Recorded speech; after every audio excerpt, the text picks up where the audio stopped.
Welcome to Kenton's videos. Enjoy the video. In this video, I will explain how to use your Melodysusie e-file. First, unpack your new e-file and all its accessories. Connect the power adapter to the unit and then plug it into a wall outlet. Next, choose the correct nail drill bit for the job you're about to do, whether it's shaping, filing, or cuticle work. This initial setup is crucial for safe and effective use. Once you've selected your bit, gently insert it into the handpiece chuck. Make sure it's fully seated and locked securely to prevent any wobbling during operation.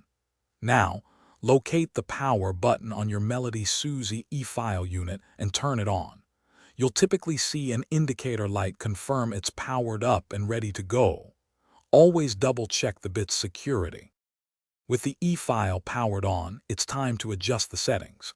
Use the speed control dial or buttons to set your desired rotation speed. Remember to start with a lower speed, perhaps around 5,000 RPM, and increase it gradually as you become more comfortable. Also, choose the rotation direction, forward or reverse, depending on your dominant hand and the area you're working on. When using your e-file, hold the handpiece with a light, steady grip, almost like a pen, to ensure precise control. Avoid applying too much pressure. Let the bit do the work. After each use, it's essential to clean and disinfect your drill bits thoroughly. This maintains hygiene and prolongs the life of your tools. Always store your e-file in a dry, safe place. Thanks for watching. Consider subscribing if we helped you.